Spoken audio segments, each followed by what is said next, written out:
Salut à tous les gens, j'espère que vous allez bien. Moi comme d'habitude ça va toujours vachement bien, comme vous le savez, vous avez l'habitude maintenant. Nouvelle vidéo historique les amis. Donc là je vous emmène où? Et ben voilà, c'est marqué ici. On va au Normandy American Cemetery. On va au cimetière américain qui est très connu, hein. Ça faisait déjà un bon bout de temps que je voulais vous présenter cet endroit. Donc en tout cas j'espère que ça va vous plaire. Et je vous souhaite une très bonne vidéo. Allez, ciao ciao.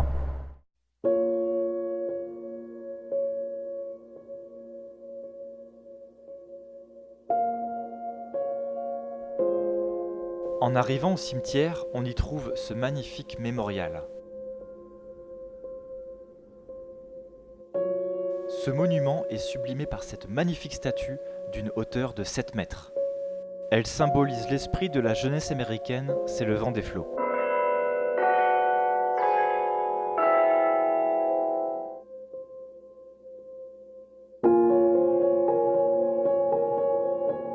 Aux extrémités gauche et droite de ce monument, on peut y observer des cartes représentant les différentes opérations militaires spécifiques au débarquement.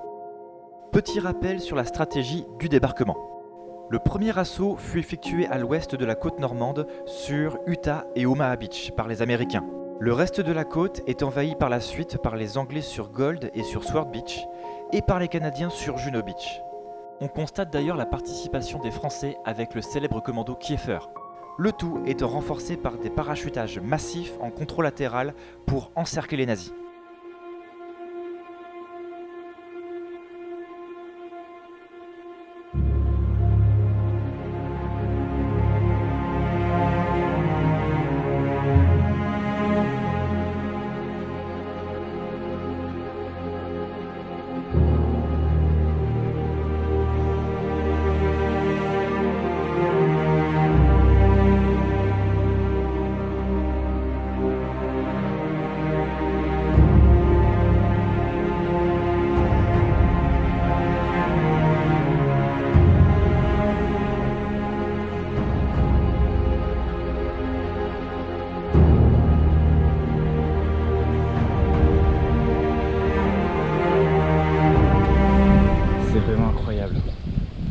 Donc en fait, il faut savoir que ce cimetière américain a été inauguré en 1956.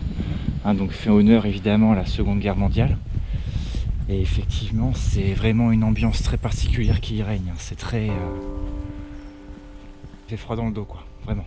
Et donc là, c'est la chapelle du cimetière. On va aller faire une petite visite à l'intérieur.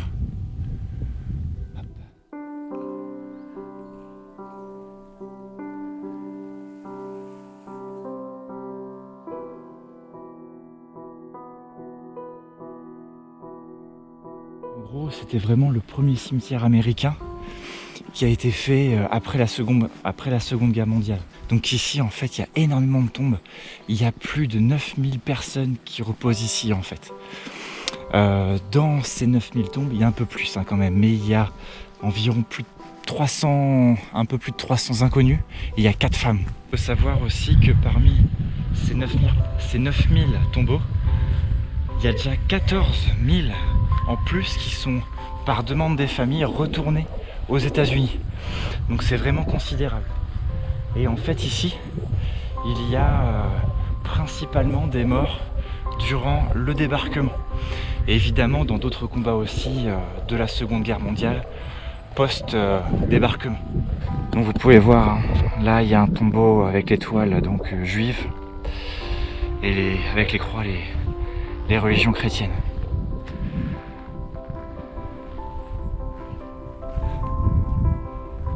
Ouais, c'est vraiment dingue. C'est incroyable.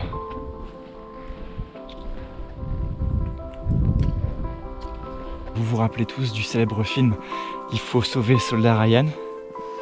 Et donc du coup là, le début du film a lieu ici en fait. C'est vraiment tiré d'une histoire vraie, enfin inspiré d'une histoire vraie. Et donc en fait il y avait les frères Niland. C'était pas les frères Ryan, c'était les frères Niland. Ils étaient 4 effectivement. Donc il y en avait 3 qui étaient présumés morts, donc ils ont voulu rapatrier le dernier qui restait. Sauf qu'en fait, il y en avait un deuxième qui était encore en vie, qui était présumé mort, mais qui était bel et bien en vie, qui était prisonnier en Birmanie. Donc l'histoire de malade quoi. Pour plus de précision, c'était Frédéric Nieland qui avait survécu. Il fut retiré du front de Normandie et renvoyé aux États-Unis pour terminer sa période militaire. Il apprit plus tard que son frère Edward, présumé mort, était en fait prisonnier des Japonais dans un camp de Birmanie. Les deux frères morts au combat, Robert et Preston, reposent côte à côte au cimetière à la parcelle F, rang 15, croix 11 et 12. Donc au début du film, Soldat Ryan, c'est ici qu'ils marchent. Ils arrivent là, ils vont au milieu et puis ils vont rejoindre la tombe quelque part par là. Ah, c'est un truc de dingue, hein. Franchement ça impose le respect. Vraiment tous ces gens morts quoi, pour nous faire vivre dans un pays libre. Il n'y a pas de mots pour ça quoi, c'est vraiment incroyable. On peut que se taire et respecter le moment quoi. Donc là en fait il y a une petite spécificité visiblement en ce moment, c'est qu'on ne peut pas marcher sur le gazon. Normalement on peut quand vous êtes dans la pleine période touristique, hein, vers le mois de juin, juillet, je suis quasiment certain qu'on peut aller sur la pelouse. Là je pense que c'est l'automne, c'est trop boueux et ça massacrerait le gazon, donc je pense que ça doit être pour ça. En tout cas je vous avoue là c'est génial parce qu'il n'y a pas un chat.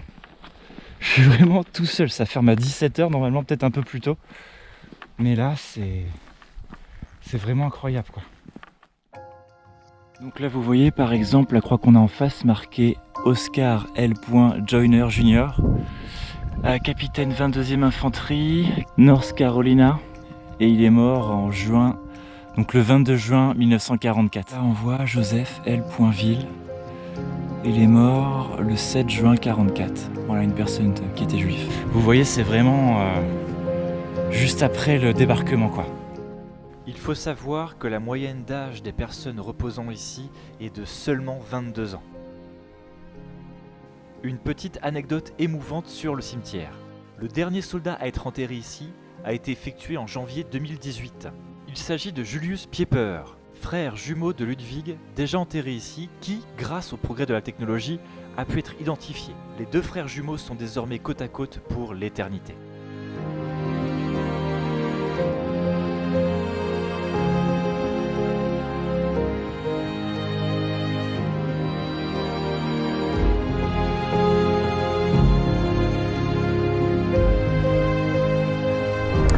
Bon bah voilà les gens, j'espère que cette vidéo vous aura plu, mais vraiment il faut venir ici, c'est juste incroyable. On ne peut qu'admirer le courage qu'ils ont eu à l'époque de combattre pour nous, et peu importe leur religion, peu importe d'où ils venaient, ils se sont battus pour nous et tous ces gens qui ont péri hein, pour la liberté. En tout cas je vous souhaite une très bonne continuation à vous. Et puis, ride safe sur la route, hein. Allez, je vous fais à tous des bisous et puis on se dit à la prochaine pour de nouvelles aventures. Allez, salut les gens, ciao ciao.